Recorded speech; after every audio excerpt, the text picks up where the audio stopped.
Now, if we think of history as this linear progression from caveman to us, Yeah, and we hear about autonomous weapons that were written in the Mahabharata somewhere around 2,000 plus years ago, we go, well, mythology. yeah, But if not, if there's been some sort of rise and fall of civilization, if there yeah, has been catastrophic, whatever it is, asteroid impacts, yeah, shifting of the poles, whatever it is, yeah, that's caused great disasters, you can imagine that these people are remembering a time where there was some sort of very advanced civilization. And this is what they're describing. Like, if you knew for a fact that there had been a great advanced, technologically advanced civilization, when we have evidence that they had some technology, like the pyramids of Giza and stuff, like how did you yeah, do that? I don't. How, yeah, there's some technology involved, right? yeah, But we don't have evidence of the technology. yeah, But if we did, if we knew for a fact, you would look at the Mahabharata and go, oh, this is history.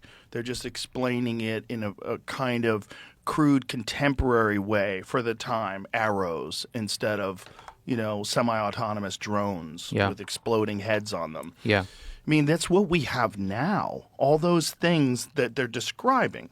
Hydrogen bomb, semi-autonomous and autonomous drones. I mean, they have autonomous fighter jets now. Like they don't need people anymore. Like this, we're in that area right now. So when you read about something like that from the Mahabharata, you go like, okay, what was really going on? exactly. Yeah, I mean that's always been my fascination with those epics and the level of detail with which they described all these weapons and who had access, different levels of access, the status required to have access, and how it was used in the wars, different formations of the soldiers.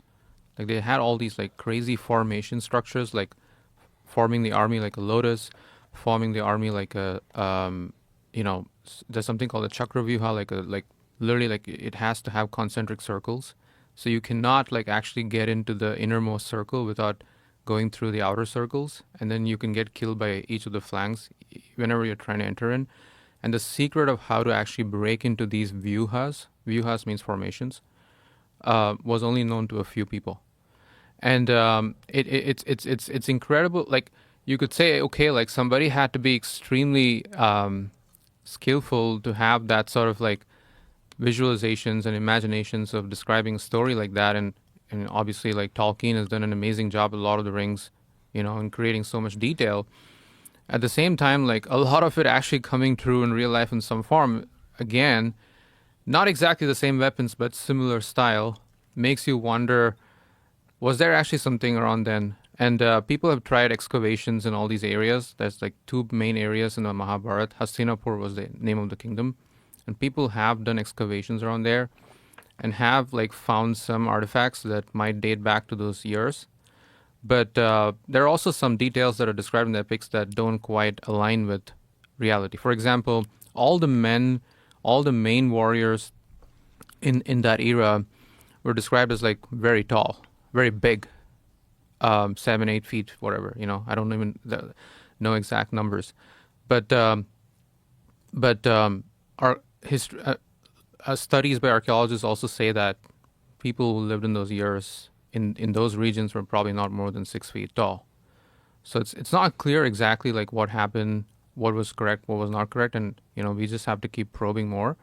But I find the idea fascinating to think of like what could have existed in sacred texts that was only partially communicated to the next generation and having a lot of like reinterpretations. Another thing that is very interesting to think about is Vedic math. So that basically Vedic math is like a branch of mathematics that some people in India are grown up learning. Like I read it myself too, and some people actually practice it just to be sharper at mental math for doing their exams, like GMAT and things like that, GRE, and um, it has like a line in the Vedas that says, oh, like one from the last digit, two from the first digit, whatever. So many different ways of multiplying two different numbers, like 97 times 96. Oh, like subtract the last two digits, put it in the right, multiply the first digits, put it in the left. That's the result. And then you wonder like, oh wait, the Rig Veda is so old. It's as old as it's the oldest sacred text out there. How is it describing computation? That feels Right. very unreal. Like, did they actually know or understand advanced forms of computation, even back in those days. And And how old is Rig Veda? um, I don't exactly know how old it is. Why don't we put that into perplexity? Yeah, let's do that. Let's find out. Yeah. Yeah. It is technically the oldest sacred text out there. And so what's interesting is I wonder how old the stories were by the time they were written down. Like how much of it is relayed person to person for years and years, just like the Bible, before it's ever actually written down. Scholars usually date the composition of the Rig Veda to about 1500 to 1200 BCE. So its oldest layer is roughly 3,200, 3,700 years old today.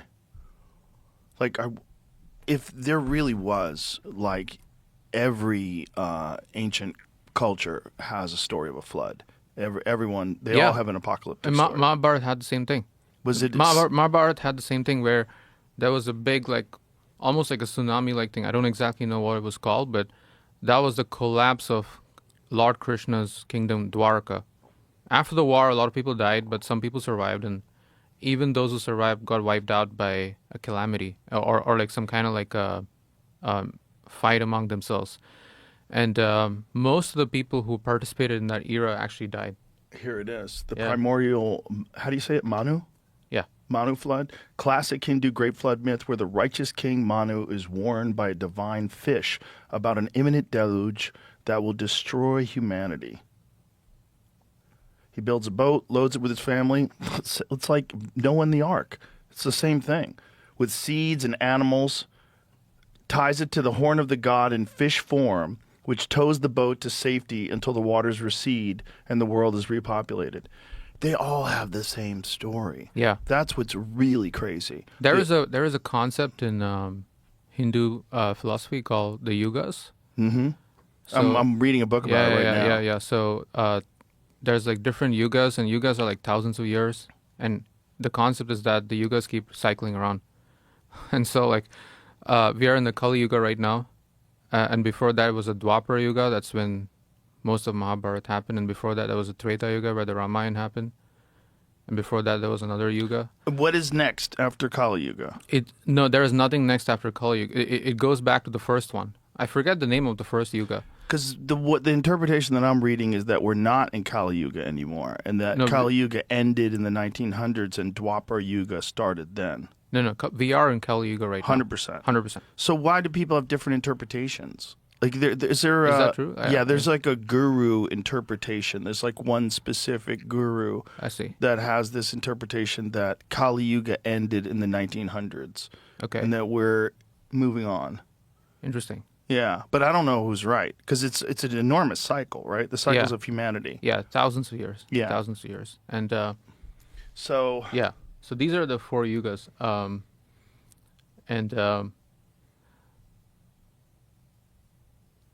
So why do people have different interpretations? Let me tell you the book I'm reading. Yeah. See if this book is discredited, young Jamie. It is. It's by a guy named David Steinmetz.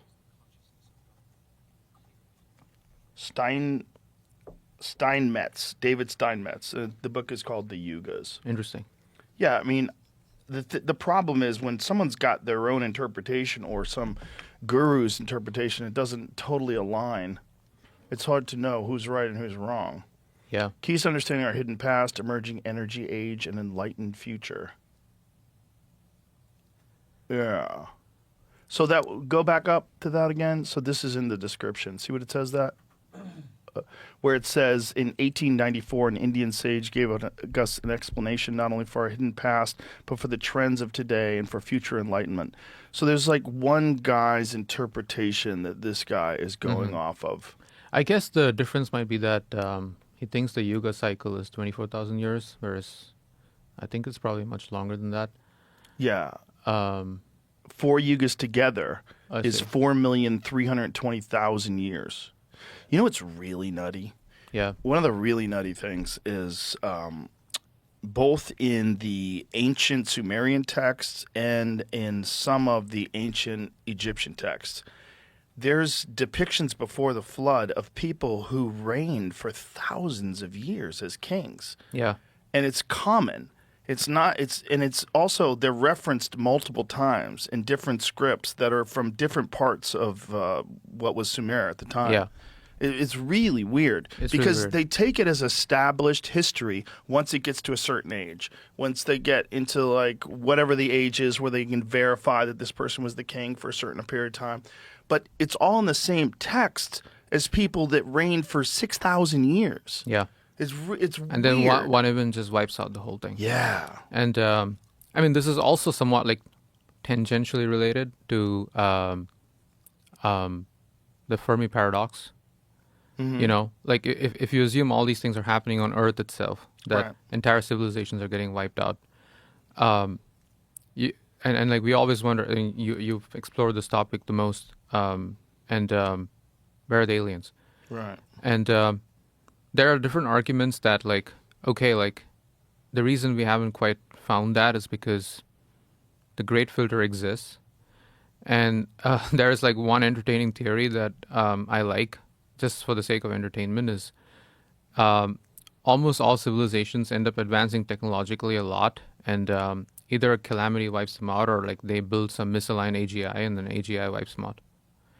And because of that, they never actually like end up being visible to us. Or the other theory is that like they're like we haven't quite built the Von Neumann probes to actually go find them, and both of them are plausible.